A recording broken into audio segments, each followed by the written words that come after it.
লক্ষ্মীর ভান্ডারের পরিবর্তে 3000 টাকা দিয়ে অন্নপূর্ণা যোজনা দেবো, আর ক্ষমতায় আসার পরে নিয়ম দেখাচ্ছেন। আর যারা পুরুষ তাদেরকে বাদ দেওয়া হোক, তাদের বিরুদ্ধে আইনত ব্যবস্থা নেওয়া হোক। রাজ্যের সমস্ত মহিলাদেরকে অন্নপূর্ণা যোজনার আওতায় আনতে হবে। আমি সব সময় হিংসার বিরুদ্ধে, আপনারা জানেন গতকালকে যে ঘটনা ঘটেছে তাকে কোনোভাবেই প্রশ্রয় দেবো না, কিন্তু কয়েকটা আমার প্রশ্ন থেকে যায়। কথায় আছে না টাইমিং, এটাও তো হতে পারে, যে তার পাশে এখন লোক নাই, রাতের অন্ধকারে গাড়িতে আক্রমণ করিয়ে দাও, আক্রমণ করিয়ে ভাঙড়ের মানুষের সিম্প্যাথি নিতে চাইবো। একটা কারণ, প্রথম কারণ যেটা ওনারা বলছেন যে নাকি আইএসএফ মেরেছে, একটা কারণ। দ্বিতীয় হচ্ছে নিজেরা নিজেদের গাড়িতে আক্রমণ করি আইএসএফ এর নামে দুঃসা পাচ্ছে। তৃতীয় হচ্ছে এখন যতই হাত মিলাক না কেন, পুরাতন একটা আঁচকাঁচ কি আছে, কে বস হবে একটু বুঝার যদি থাকে বোঝে নেন, আমি নাম বলার প্রয়োজন বোধ করছি না। যতই ভেরি রিসেন্ট হাত মিলালো না, এটা পুরাতন আঁচকাঁচ কি আছে, কে কাকে জেল খাটিয়েছে তারাও ভালো করে জানে। সেই রাগটা মেটানোর জন্য হচ্ছে কি। চতুর্থ যেটা দাঁড়াচ্ছে, শুনেছি যে কারো একজনের পরিবারের লোকজন বিএলও অফিসটাকে তার বাড়ি করে রেখেছিল, ক্ষমতার অপব্যবহার করে বিএলআর অফিস থেকে এর নামে ওর রেকর্ড কাটিয়ে দেওয়া বা ওর নামে মিথ্যা দলিল বানিয়ে দিয়ে রেকর্ড করিয়ে দিয়ে এরকম অনেক অত্যাচার করতো। আইএসএফ এর ছত্রছায়া এসেছিল, বড় একটা শক্তি ছিল, হয়তো করে উঠতে পারেনি, এখন তার রাগটা মিটাচ্ছে। সুতরাং একাধিক প্রশ্ন উঠছে, আমার ছেলেও যদি কেউ অন্যায় করে থাকে ছাড় না পায়, কারণ আমি এই ধরনের নির্দেশনা দিইনি আর দেবও না। আর এত মহান বড় নেতা হয়ে আসেনি যে তাকে চমকাতে হবে, ধমকাতে হবে। কিন্তু এটা তদন্ত সাপেক্ষ তদন্ত হওয়া দরকার, আসল রহস্যটা কি। কারণ আমরা দেখেছি ইতিপূর্বে বিজেপির এক প্রার্থী ছিলেন 2019 লোকসভা নির্বাচনের সময়, তিনি গাড়ি করে যাচ্ছিলেন, হঠাৎ তার গাড়ির কাঁচ ভেঙে গেল। গাড়ি কাঁচটা ভেঙে কোথাও গেল, বাইরে পড়লো। মানে ভিতর থেকে গাড়ির কাঁচটা ভাঙলো, বাইরে ফেললো। বাইরে থেকে কেউ যদি ইট ছুটতো, আমি এনার কথা বলছি না, এই বিষয়টা নয়, বিজেপির ওই প্রার্থীর কথা বলছি, ওয়েস্ট বেঙ্গলে হয়েছে, তাহলে কাঁচটা ভেতরে যেত, মানে এই সিম্প্যাথি নেওয়ার জন্য। এক্ষেত্রে হয়নি কি, তদন্ত সাপেক্ষ তদন্ত হলেই বোঝা যাবে। আমি জানতে চাই যে আপনাদের 2026 সালের বিধানসভার প্রার্থী আরাফুল ইসলামের সঙ্গে আপনাদের কি কেমন মিটিং হলো, যে বিষয়টা তিক্ততাই জনগণ জানতে চায়। আমাদের দেখুন, পার্টির ইন্টারনাল সব কথা তো প্রকাশ্যে বলা যায় না, অনেক কিছু হয়েছে, নিশ্চিতভাবে হয়নি যদি বলি এটা ভুল হবে। আপনাদের মতোই এক সাংবাদিক কিন্তু একটা এক্সপোজ করেছে, বিচারের নাম করে কি হয়েছে না হয়েছে, ক্যানিং পূর্বের একটা ঘটনা আপনাদের মতো কোন এক সাংবাদিক পাবলিক করে দিয়েছে। এই ধরনের অনেকই অভিযোগ আছে, হয়তো অনেকে সম্মানার্থে বা অনেকে ভয়েসের এক্সপোজ করছেন। মানুষ ভেবেছিল যে শওকত মোল্লা গ্রেফতার হয়েছে, ভাঙড়ে অনেকটা শান্তি ফিরবে, কিন্তু সেই শান্তি বেশি দিন স্থায়ী হলো না। আরাফুল ইসলাম সাহেব ঘর থেকে বেরিয়ে গিয়ে ভাঙড়ে আবার অশান্তির পরিবেশ তৈরি হয়। দেখুন, একটা কথা আমি বলবো, নতুন করে ভাঙড়ে তোলাবাজের জন্ম হতে দেব না। ভাঙড়কে যারা অশান্তি করবে তাকেও ছেড়ে কথা বলবো না। যদি আইএসএফ এর কোনো ছেলে অশান্তি করে তাকেও ছাড়বো না একজন বিধায়ক হিসাবে, আর অন্য কেউ যদি করে তাকেও ছাড়বো না, এটুকু মাথায় রাখবেন। ভাঙড়ের মানুষ শান্তিতে থাকতে চায়, রাজনৈতিক তোলাবাজদের হাত থেকে ভাঙড়ের মানুষ মুক্তি পেতে চায়। নতুন করে তোলাবাজি আর করতে দেবো না, অনেক হয়েছে। খড়গাছি আপনাদের অনেক কর্মী সমর্থক রয়েছে, তারা আমাকে বলেছে যে তৃণমূল থেকে সাহেবের হাত ধরে আইএসএফে ঢুকেছে, তারাই আমরা আইএসএফের জেল কেটেছি, আমরা আইএসএফের বাড়ি ছাড়া হয়েছি, তারাই এসে আমাদের উপর অত্যাচার করছেন। দেখুন, একটা কথা বলি, আমাদের তো বুথ কমিটি ছিল, একটা 15 জনের বুথ কমিটি ছিল, এখন সেটা এক্সটেন্ড করে 30 জনের অধিক হচ্ছে। আগে তো আমি খুঁজবো আমার ওই 15 জনকে, আমি অন্য কাউকে চিনবো না। আজকেও আমাদের এখানে একটা অঞ্চল লেভেলের মিটিং আছে, প্রাণগঞ্জ অঞ্চল নিয়ে মিটিং আছে, বিভিন্ন বুথকে নিয়ে। আমি বুথে বসে থাকি, সে 15টা পুরাতন ছেলেকে খুঁজবো আমি, যে বন্দুকের সামনে দাঁড়িয়ে লড়াই করেছে। হ্যাঁ বলছি, সেগুলো এগুলো সব হচ্ছে তো, আপডেট হবে, চাপ নেই, কেউ ধরে ঢুকিয়ে দিলে হবে না। প্রথম আর খুঁজবো আমার ওই পুরাতন 15 জন, যে এটা ভেবেও যে এবারে যদি আমরা পরাজয় হয় আমাদের বাড়ি ঘর তো জেসিবি দিয়ে ভেঙে দেবে। 2021-এর থেকেও ভয়ঙ্কর অত্যাচার নেমে আসবে আমাদের উপরে, আমাদের খুন হতে পারে, ভেবেও যারা দল করেছে 2026-এ আমাদের পাশে দাঁড়িয়েছে, সেই লিস্ট তো আমাদের কাছে আছে। সেই 15 জন প্রথম আমার জায়গা পাবে। তারপরে অনেকে লিস্টের বাইরে দল করেছিল, প্রত্যক্ষ পরোক্ষ ভাবে সহযোগিতা করেছে, তারা জায়গা পাবে। তারপরে যদি কোনো দল থেকে কেউ আসে, অন্য অন্য দল থেকে, সেই বুথের আমার 15 জনের আর যা নেতৃত্ব আছে তারা ডিসাইড করবে অমুক দলের ওই নেতাটাকে নেবো কি নেবো না। আমাদের অঞ্চলের নেতা বলে দেবে না যে রাহুল আমাদের যে বুথে কাজ করছে ওই বুথে অন্যজনকে ঢুকিয়ে দাও। ওই বুথের নেতৃত্বরা ঠিক করবে ওই লোকটাকে নিয়ে যেতে পারে কি না পারে না। তারা আমাদেরকে জানাবে, রাজ্য কমিটিকে, আমরা সেখান থেকে অ্যাপ্রুভাল দেবো, তারপরেই তো হবে। আপনি যদি মনে করেন কেউ একজন তৃণমূলের কোন নেতার হাতে ঝান্ডা ধরিয়ে দিল, আইএসএফ এর ঝান্ডা, সে তৃণমূলে চলে আসলো, আইএসএফ এ চলে আসলো, এটা হবে না। এটা আমি ক্যামেরায় বলছি, চেয়ারম্যান হিসাবে দায়িত্ব নিয়ে বলছি। কারণ ভাঙড়ের 278 নম্বর বুথে তৃণমূলের অমুক নেতাটা অত্যাচার করেছে না গোলাপ ফুল দিয়ে সৌজন্যতা রাজনীতি করেছে, আমি যতটা জানবো তার থেকেও বেশি জানবে ওই বুথের আমার নেতৃত্বরা। সুতরাং ওই নেতা যদি আসতে চাই ভাইজানের খাত ধরে, ভাইজানেরও কাজ হচ্ছে ওই 278 নম্বর বুথের সাথে আলোচনা করা। এটা আমাদের পার্টির গাইডলাইন। তাই আপনার মাধ্যমেই আমি সাকসারের মানুষ যারা আইএসএফ খড়গাছির নেতৃত্বদের বলবো, যারা আছেন হতাশার জায়গা নাই। এই সবে 3 মাস হলো সরকার পরিবর্তন হয়েছে, এখন যারা চুরি অন্যায় করে তারা লাফালাফি করছে, তাহলে একটু শান্তি থাকতে দেন। আপনি আমার সাথে 2021-এর আগে থেকে আছেন, 2024-এ আমার সাথে ছিলেন, আমাদের সাথে 2026-এ আমাদের সাথে ছিলেন। আমরা কোনোদিনই আপনাকে ভুলে যেতে পারবো না। হ্যাঁ, তবে একটা কথা, আপনি পুরাতন কর্মীর নাম দেখিয়ে যদি তোলাবাজি করেন, আপনি আমার পুরাতন কর্মী নাম দেখিয়ে যদি অনৈতিক কাজ করেন, সব থেকে প্রথম আপনাকে ছাড়বো।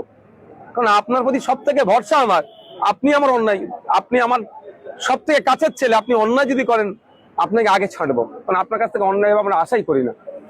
শওকত মোল্লার বিরুদ্ধে ইউএপিএ ধারায় মামলা রুজু করা হচ্ছে। ইউএপিএ মামলা দুটো সেকশন রুজু করা হচ্ছে। যেমন ব্যাপারটা সাবজুডিস ম্যাটার, আমি এই বিষয়ে বেশি মন্তব্য করতে পারবো না। শুধু এতটুকু কথাই বলবো, সাধারণ মানুষকে ইনক্লুডিং আমাদের পার্টির এবং আমিও এটা থেকে জ্ঞান নেব যে ক্ষমতার দম্ভ মোটেও ভালো নয়। যে সরকার সাহেব ভাঙড় কলেজ মাঠে একটা ফুটবল টুর্নামেন্ট দিয়েছিল না, খেলা দিয়েছিল, ওই সময় আতশবাজি বাজানোকে কেন্দ্র করে পলিউশন হচ্ছিল বলে কলকাতা পুলিশের কর্তারা তাকে গিয়ে বারণ করছিল বলে, হ্যাঁ হয়তো বলেছে এই বাজানো বন্ধ করে নাহলে অ্যারেস্ট করে নেবো, এটা বলে অনেক সময় পুলিশের ক্ষেত্রে, অ্যারেস্ট না করলেও বলে একটু ভয় দেখাতে হয়। সেই সময় যে পুলিশকে দাবড়ে ছিল, চমকে ছিল, কান গরম করে দেবে এরম ব্যাপার ছিল, সেই পুলিশেরই আন্ডারে তাকে পুলিশ কাস্টডিতে থাকতে হচ্ছে। বাঘ ছিল বিড়াল হয়ে গেছে। আমি এতটুকুই বলবো, বিষয় ক্ষমতার অপব্যবহার করা উচিত নয়। ক্ষমতার অপব্যবহার করলে এই শওকত মোল্লাদের মতো অবস্থা হবে। ক্ষমতা পেয়েছেন, সৎ ব্যবহার করুন। ক্ষমতা চিরস্থায়ী নয়, কাল আগামীতে আপনার হাত থেকে ক্ষমতা যাবেই, আগামীতে আপনার হাত থেকে ক্ষমতা যাবেই। সারা জীবন থাকে না কারো হাতে ক্ষমতা। 25 বছর পশ্চিমবাংলায় কংগ্রেসের হাতে ক্ষমতা ছিল, 34 বছর ছিল বামেদের হাতে ক্ষমতা, 15 বছর ছিল টিএমসির হাতের ক্ষমতা, এখন এই 110 দিন মতো ক্ষমতা আছে বিজেপির হাতে। কালকে বিজেপির হাতে ক্ষমতা যাবে। ক্ষমতা যাওয়ার পরে কি হয়, কেমন মানুষ আচরণ করবে, প্রশাসন কেমন আচরণ করবে, সেটা নির্ভর হবে ক্ষমতায় থাকা অবস্থায়। সরকার সাহেব যখন ক্ষমতায় ছিল, আপনার কথা বলি যদি আমি, এই সাংবাদিক সাহেব আপনি বলুন আপনার কি অত্যাচার হয়েছে? আপনি আপনার বাড়ির জন্মভিটাতে থাকতে পারেন কি? এখন হয়তো যাচ্ছেন।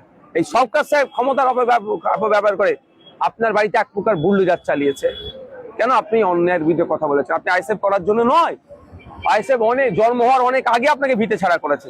আজকে দেখুন সে তার বাড়িতে থাকতে পারছে না, সে জেলে থাকছে।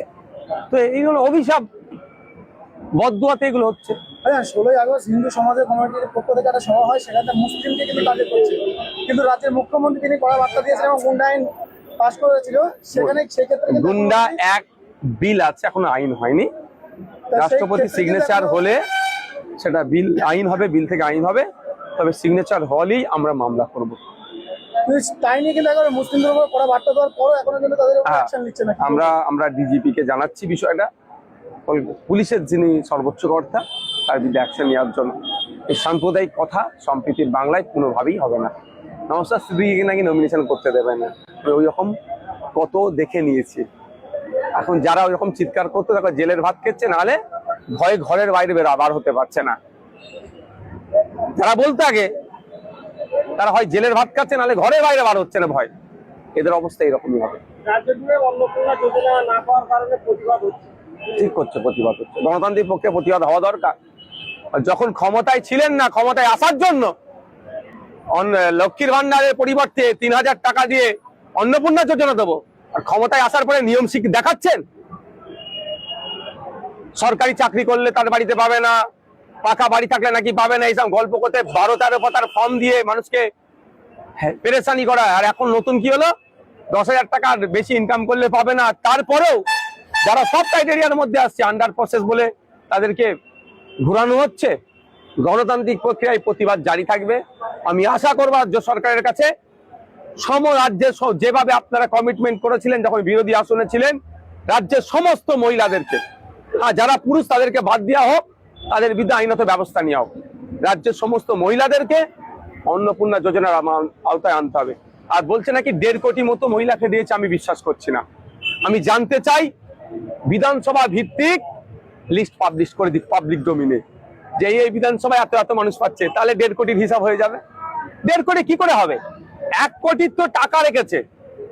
1 কোটি মহিলাকে অন্নপূর্ণা যোজনা দেবে, কার টাকা? 36,000 কোটি টাকা বরাদ্দ হয়েছে অন্নপূর্ণা যোজনার জন্য। একটা মহিলা 3,000 টাকা করে মাসে পেলে 3 বারাম 36,000। 1 কোটি মহিলার জন্য 36,000 কোটি টাকা একদম। তো তারপরে ক্যাবিনেট থেকে কি টাকা বাড়িয়ে, ক্যাবিনেট বসে কি টাকা বাড়িয়েছে? তাহলে যদি ক্যাবিনেট বসে লোক অন্নপূর্ণা যোজনার টাকা বাড়িয়ে থাকে, নিশ্চিতভাবে পাবলিক ডোমিনে আসবে। তাহলে এখন পুরো গোল গোল করে ঘুমানো, মানে বোঝানো চাই।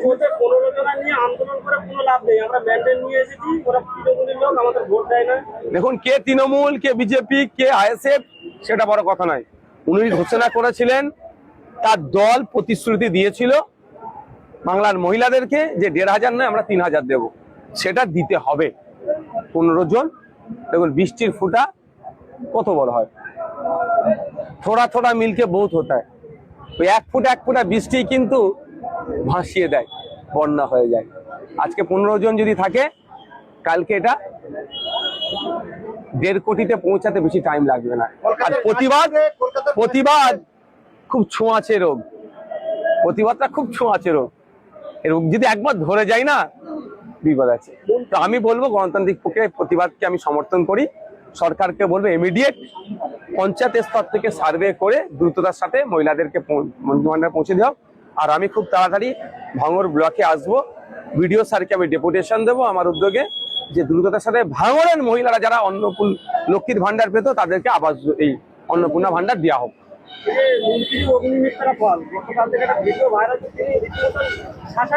এটা ভোটের সময় হলে এই বাচ্চাটাকে তুলে চুমু খেত।